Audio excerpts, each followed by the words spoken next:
Donc cette fois-ci, nous allons parler du prix international. Donc un prix international, comme il vient d'être dit, il vient de différents pays. Donc là, nous avons une italienne, nous avons une néerlandaise, et la prochaine, ben, vous verrez assez rapidement. Donc Diki Scipio, l'an dernier, a eu le prix international. C'est une grande vedette, une très bonne architecte qui fait des architectures de qualité, n'est-ce pas? Et qui a été d'ailleurs visitée par notre amie architectuelle, Béatrice Oxinte, a organisé un voyage à Liège pour visiter les opérations à Anvers, en Belgique. Et quant à Madame Marie, eh bien, vous êtes aussi une très bonne architecte. Et d'ailleurs, j'ai hâte d'aller visiter vos projets en Italie. Ah oui, alors je l'ai dit trop tôt. Maintenant, c'est à vous d'ouvrir l'enveloppe. Est-ce que vous avez une enveloppe pour la dame? Bon, levez-vous. You want to open it? Oh, please open it. You please open the envelope. Yes, please. Ooh, what will be in here? Okay. Shall I do this in French? I can try. No. Okay. The Prix Femme Architects 2024 goes to Sarah de Gilles Dubois.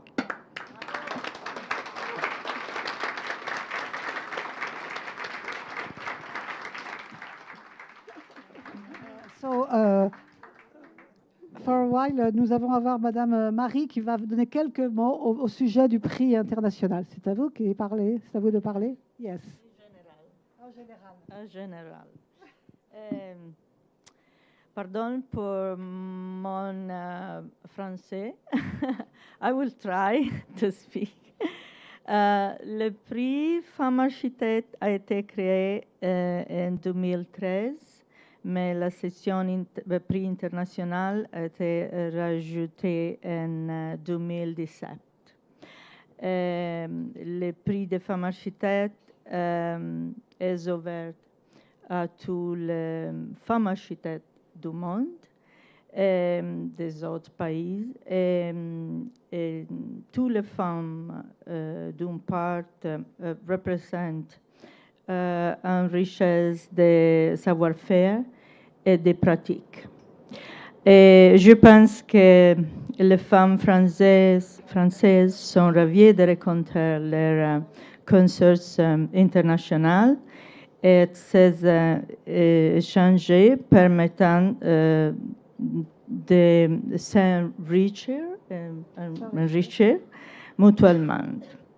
Je vous rappelle, présidente lauréate, tout aussi prestigieuse et de produisant une architecture hors pair. 2017, Carmen Piños from Spain, Espagne. Mention spéciale, Karin Smith, Afrique du Sud. 2018, Amanda Levete from Great Britain, England. And 2019, Francine Huben, Netherlands. 2020, Anne Ehringer, laureate for Award Sustainable Development Award. And Benedetta Tagliabue, it was an ex aequo. 2021, Farshid Moussavi, England. 2022, Roxane Montey, Mexico. And 2023, Diki Scipio from Netherlands, Pays-Bas, and moi-même, Antonella Mari from Italy. Okay.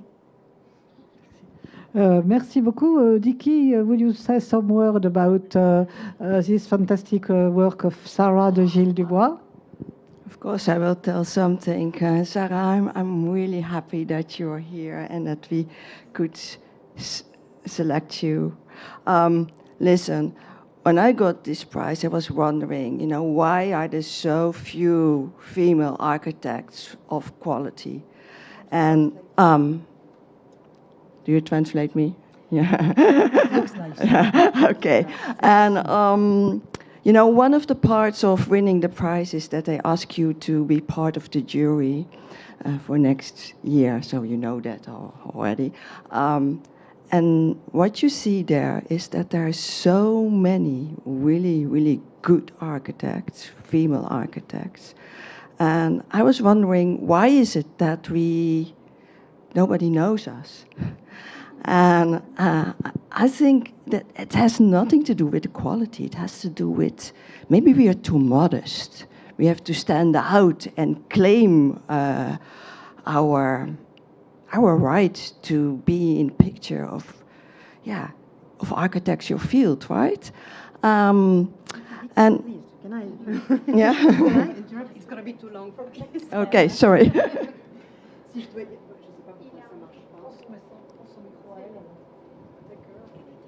pas. Oui. Donc, je résume en quelques mots, peut-être que tout le monde a déjà compris.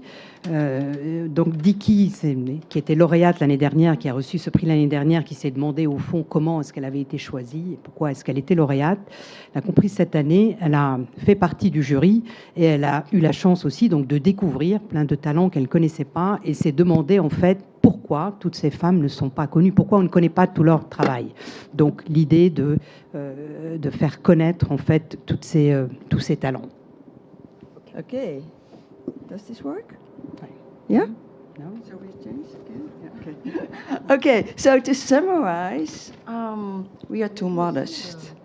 And when I talked with Sarah, she told me she was really happy and grateful that her university permit her to work in these projects, to research them and to make the wonderful projects. And I was thinking, Sarah, your university has been really, really, really grateful that you want to be part with them and that you take all this time to teach the young people what you already required. So let me... Do you want to translate first? Because I've got a really long list of her achievements. Ok. Bon, juste quelques mots, si j'ai bien compris. Donc Sarah, qui est la lauréate cette année, qui a fait aussi de l'enseignement, qui est à l'université et qui donc fait partager aussi son travail et sa connaissance avec tous les étudiants et l'université. Okay, so there's nothing to be modest about. You're not only having a really great architectural office, right? You also are a professor at the Civil Technical School of Architecture. You have been guest lecturers at so many great universities and schools, like the École supérieure nationale d'architecture in Paris, in Washington University, St. Louis, in Germany. Well, the list goes on and on and on. You know, I have so much respect for what you are doing. You're an author, so you write in books and you publish your studies. Your work is published almost everywhere, in every architectural magazine that you can think of. You have won so many prizes for your work. I don't know what to say. I think the world should know you. I'm really grateful that I can introduce you. And I know you want to tell something about what the general theme of your work is. I want to congratulate you for your great work.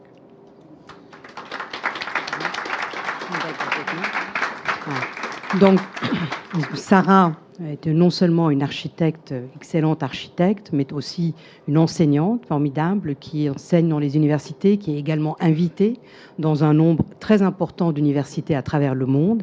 Elle est également publiée dans à peu près tous les magazines du monde, a reçu énormément de prix et écrit également elle-même et publiée aussi par des éditeurs.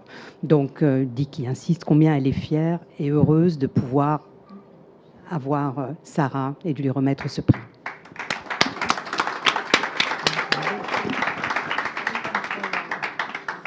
It's yours now. Don't be modest. Thank you very much, Nikki. Thank you for everyone. Oui, je vais juste chronomettre mon... Oui. Okay, merci. So really, I'm very grateful for the presentations of Nikki. Et je vais continuer en français ma présentation.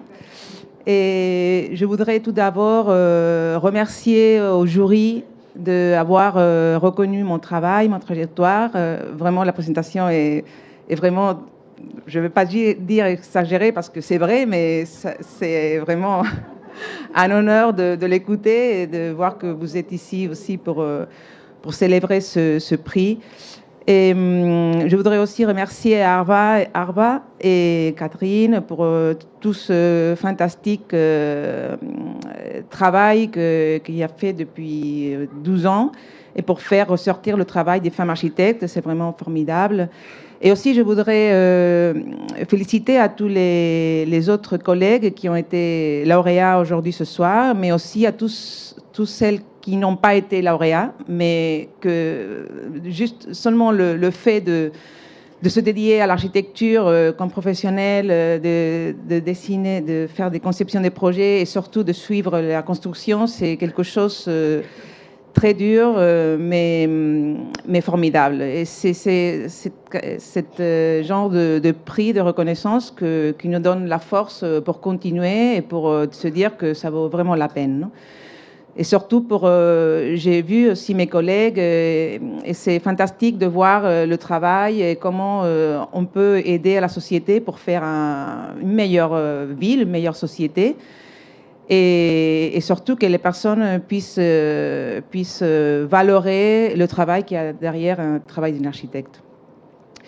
Je voudrais aussi dédier ce prix à d'autres femmes dans ma vie qui ont été très importantes. Je commence par ma grand-mère. Grâce à elle, je parle français. Et aussi ma mère, qui est architecte. Grâce à elle, je pense que je suis architecte aussi. Mes 2 filles, aucune veut être architecte, parce qu'ils disent qu'on travaille trop. Et bien sûr, à mon partenaire, c'est aussi mon mari, avec lequel pendant toujours, on recherche ensemble, on enseigne à l'université, on fait des conceptions de projets ensemble, on suit les chantiers ensemble, et aussi à toute l'équipe qui est derrière et qui fait que le projet puisse avancer.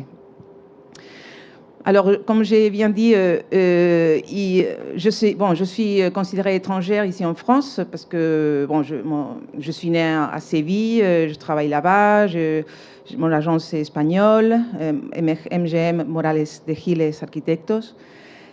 Mais il faut que je dise qu'il y a du sang français qui circule dans mes sangs parce que le deuxième nom de ma mère, Dubois, dit tout. Bien sûr que c'est aussi français, alors que peut-être cette influence, je ne sais pas si ça a à voir, mais ce que vraiment peut-être a fait que je sois obsédée depuis au début sur cette architecture qui essaye d'être perméable aux espaces urbains, cette architecture qui nous permet la traversée, peut-être des passages ou ces coins en France qu'on a découvert dans la ville de Paris, dans laquelle j'ai vécu toujours 1 mois par an depuis que je suis née pour visiter ma grand-mère, qui m'a fait grâce à laquelle j'ai appris le français, bien sûr.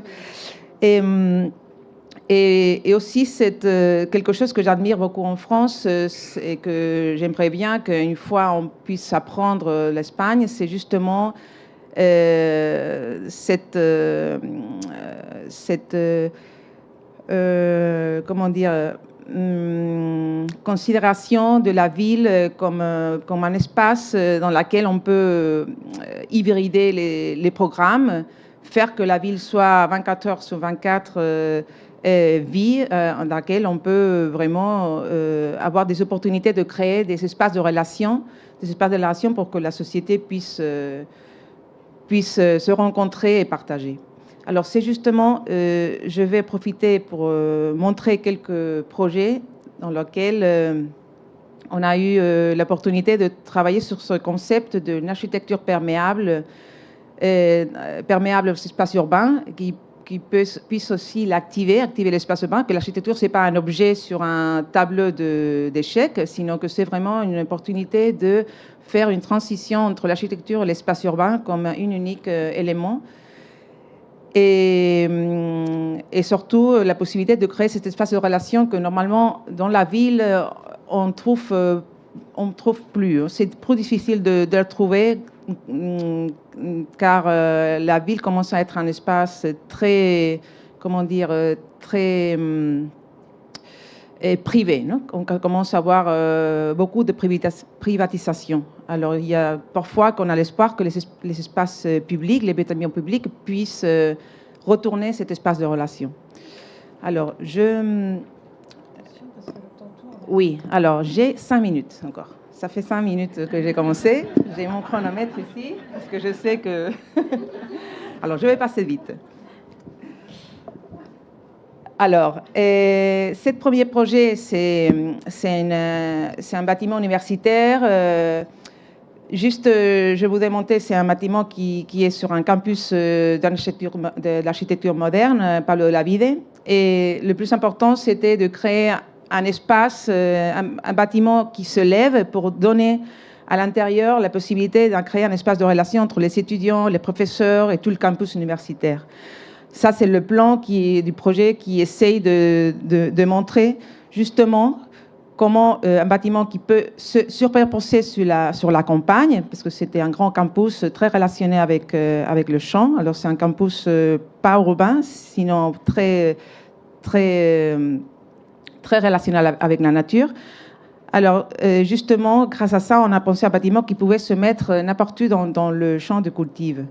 Un bâtiment qui est sur le haie, qui n'a pas besoin de pré-urbanisation et qui est capable de créer cet espace extérieur, couvert, pour se protéger du soleil et pour se protéger de la pluie, pourquoi pas, et se promener dans la campagne et arriver ici et trouver cet espace dans lequel les étudiants et les professeurs puissent, pourquoi pas, aussi créer une conférence, un théâtre ou n'importe quelle possibilité de se relationner, surtout avec tout le campus et le territoire.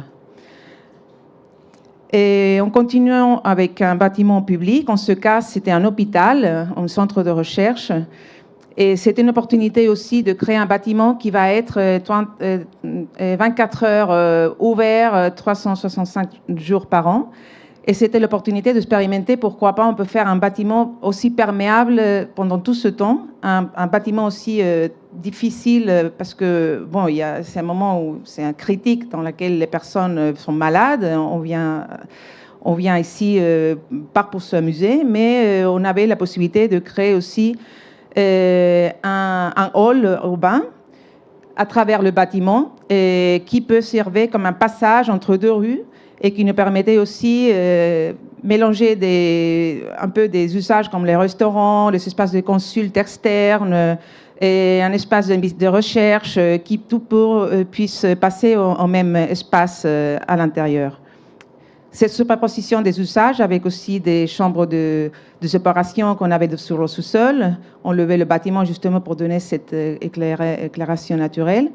Et une fois qu'on passait dedans, on trouvait cette rampe qui nous permettait aussi d'aller aux consultes sans la nécessité de rentrer à l'intérieur de l'hôpital. C'est un espace dans lequel on ne sent pas qu'on est en hôpital, on sentait qu'on était vraiment un espace que tout pouvait se passer, même des expositions, quelque chose qui puisse aussi dégager les familles et aussi les personnes qui sont malades, que vraiment on n'est pas un lieu pour les personnes qui sont mal, sinon c'est un lieu dans lequel on peut se rencontrer et avoir un peu d'espoir. Et voilà cet grand hall extérieur aussi. S'il pleut, on se mouille. Mais c'était une stratégie aussi de pouvoir créer un espace pour partager entre tous. Une fois qu'on traverse le bâtiment, on se trouve dans l'espace où l'ambulance peut laisser les personnes et rentrer à l'intérieur. Ce troisième projet, c'est un projet que le fait que c'est une école des enfants et waouh. Ah, ça c'est raté. Bon, tu me dis, hein, si je vais bientôt finir. Parce que la montre ne fonctionne plus, je ne sais pas. Le temps s'arrêtait, alors je ne sais plus combien de temps il me restait. Mais très peu. Bon, seulement cet bâtiment, le fait que c'est une école maternelle, on ne pouvait pas faire une perméabilité avec la ville, heureusement, pour des raisons de sécurité. Mais c'était une opportunité de pourquoi pas faire un espace aussi dans lequel les étudiants, parce que c'est une école maternelle, puissent aussi être un lieu de relation entre les parents, les professeurs, un lieu d'échange. C'est aussi une école maternelle qui était insérée dans un bâtiment moderne. Alors c'est une espèce de réhabilitation, mais ampliation avec ce nouveau bâtiment, qui voulait faire ou créer cet espace tout autour pour que les étudiants puissent avoir son terrain de jeu à l'extérieur, mais aussi en couvre-récent pour un espace pour les parents, pour les réunions à la fin de l'année, pour échanger, et surtout pour qu'ils se voient une ou les autres et apprendre que dans leur vie, ils vont grandir, échanger et voir son petit ami qui grandit et qui vont être comme eux dans le futur, non? Et surtout la possibilité d'ouvrir les classes pour échanger entre eux et bon, créer cet espace, cette petite maison que c'est l'extension de leur maison avec la famille. À une autre échelle, une échelle de ville, aussi cette perméabilité nous obsède. Ce projet, c'est une réhabilitation d'un ancien convent. On voit dans le plan comment on voulait vraiment ouvrir un convent qui était toujours fermé, parce que aussi pour son ancien programme, on essayait vraiment de l'ouvrir à la ville dans plusieurs entrées pour faire un nouveau espace patrimonial, parce qu'on fait une consolidation structurelle et aussi une restructuration des espaces extérieurs. Et c'est un projet très, très léger.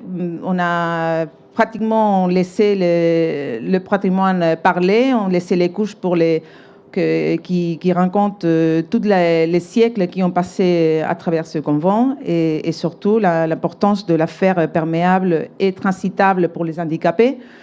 Et arriver au jardin où lequel cet arbre sont vraiment protégés et sont des embûts qui sont Cristobal Colomb qui les emmenait des Amériques. Et c'était vraiment les personnages plus importants, plus protégés dans son ensemble. Et pour en finir, les logements sociaux, que je pense c'est pour ça que j'avais présenté ce projet, que je pense que c'est un des exercices plus difficiles dans l'architecture, les logements.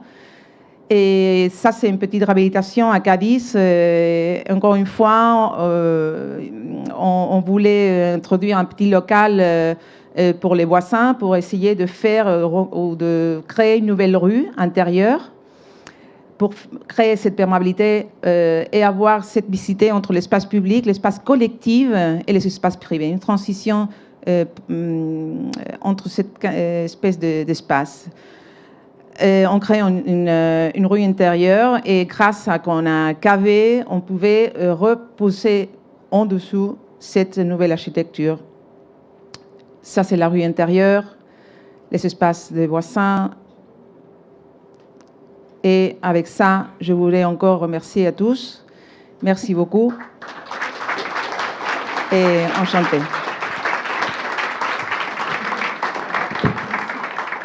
Bravo à vous, Sarah. C'est vraiment formidable. Et d'ailleurs, on va tous venir à Séville la semaine prochaine. Si on peut. OK. C'est vraiment magnifique. Bravo à vous et bravo à l'équipe qui a décerné ce prix, toutes ces personnes qui ont participé à votre sélection. Bravo. Merci beaucoup. Merci.